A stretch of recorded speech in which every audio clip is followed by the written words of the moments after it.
नमस्ते दोस्तों, Gandhi and all in one इस यूट्यूब चैनल पर आप सभी का मैं स्वागत करता हूँ। कहानी गांधी की इस श्रृंखला की 3 कड़ियाँ हमने पहले देखी है। आज चौथी कड़ी में देखेंगे कि मोहनदास ने अपनी बुरी आदतों पर कैसा विजय प्राप्त किया। हरि की माँ आगे की कहानी बताने को शुरुआत करती है और हरि बड़ी ध्यान से सुना करता है। माँ बोलती है, मांस खाने की धुन तो मोहन ने अपने बड़ों की खातिर छोड़ दी, पर अब जल्दी से बड़ा होने की लगन उसे दिन रात सताती। अब बच्चों को बड़ा होने की लालसा सताती है तो उन्हें तरह तरह की सूझती है। वह बड़ों की नकलें उतारकर बड़े होने की आशा पूरी करते हैं।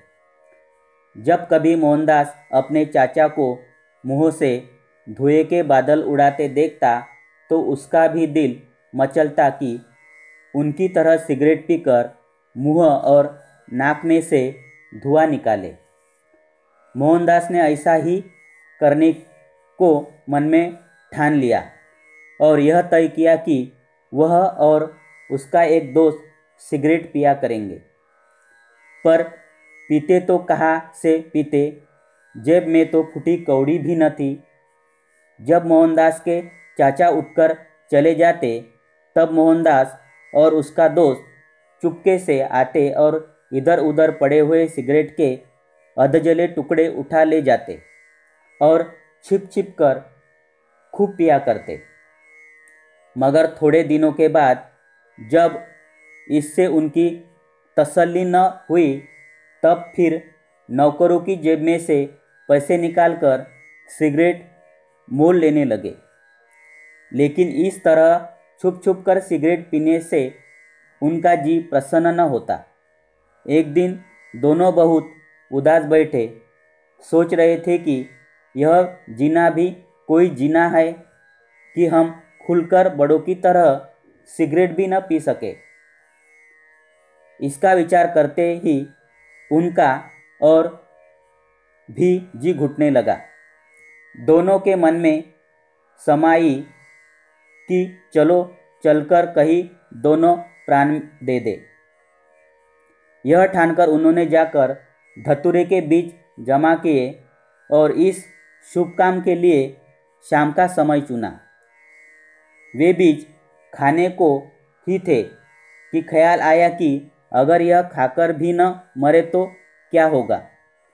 यह सोचते ही उन्होंने मरने का विचार छोड़ दिया और सिगरेट न पीने का प्रण लिया। हरि बोला, अम्मा, मोहनदास ने बड़े होकर तो सिगरेट पिया ही होगा। अम्मा बोली, नहीं बेटा, वह दिन सो आज का दिन उनसे कभी सिगरेट मुंह में नहीं लगाया। जान देने का विचार भूलते ही उन दोनों के दिल पर से बोझ सा उतर गया और जिंदगी उन्हें फिर से पहले जैसी सुहावनी लगने लगी। एक दिन मोहनदास घर बैठा कुछ लिख पढ़ रहा था कि उसका भाई घबराया हुआ आया और उसके पास बैठकर चुपके चुपके कान में कुछ कहने लगा। बात यह थी कि मोहनदास के भाई पर 20-25 रुपये किसी के उधार हो गए थे। वह उस रकम को चुकाने के लिए अपने भाई की मदद चाहता था। मोहनदास ने बहुत सोचा और बहुत सोचने के बाद एक उपाय निकल आया।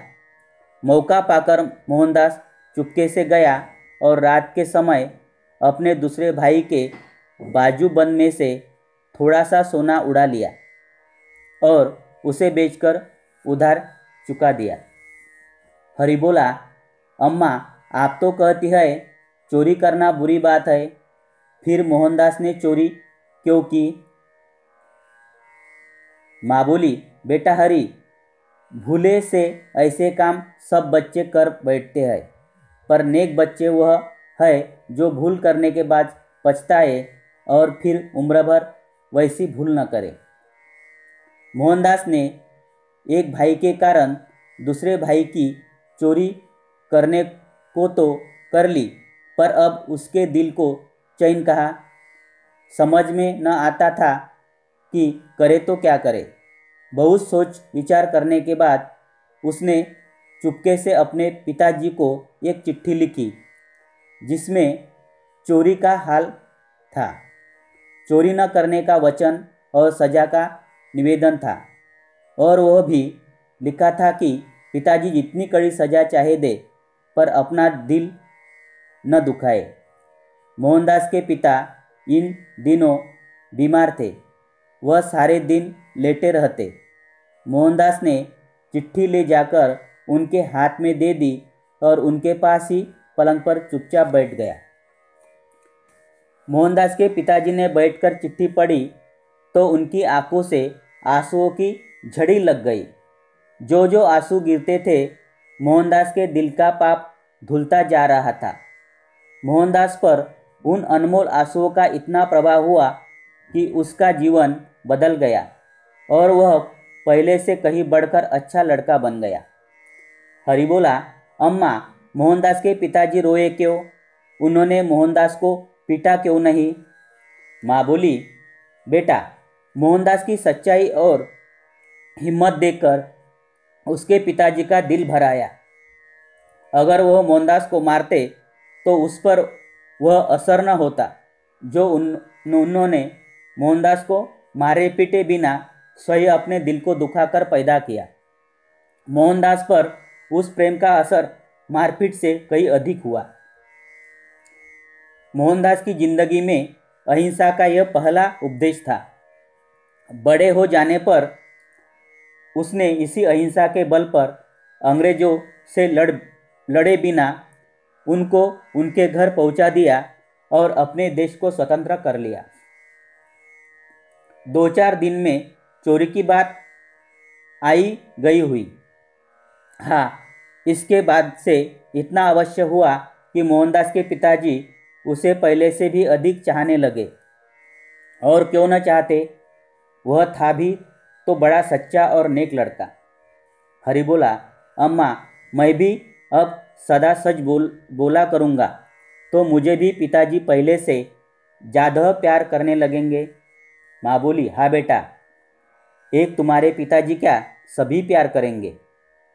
हरि बोला, अच्छा अम्मा, फिर क्या हुआ? माँ बोली, भगवान की करनी, उन्हीं दिनों मोहनदास के पिताजी बहुत बीमार रहने लगे। सब घरवाले उनकी देखभाल में लगे रहते। मोहनदास उनकी सेवा सबसे अधिक करता था। वह स्कूल के बाद जल्दी घर आता और सारे वक्त अपने पिताजी के पास बैठा रहता। उनको दवा पिलाता, कपड़े बदलवाता और घंटों बैठकर उनके पाँव दबाया करता। एक रात को पाँव दबाने के बाद वह किसी काम से अपने कमरे में गया ही था कि नौकर ने आकर दरवाज़ा खटखटाया और खबर दी कि पिताजी चल बसे। मोहनदास को उस समय उनके पास न रहने का रंज मरते दम तक रहा। हरि बोला, हाय हाय, कितना रोया होगा बेचारा। माँ बोली, हाँ बेटा, और आज स्वयं उनके लिए सारा हिंदुस्तान बल्कि सारी दुनिया रो रही है। तो यहाँ चौथी कड़ी समाप्ति होती है। मिलेंगे अगली कड़ी में। धन्यवाद, नमस्ते।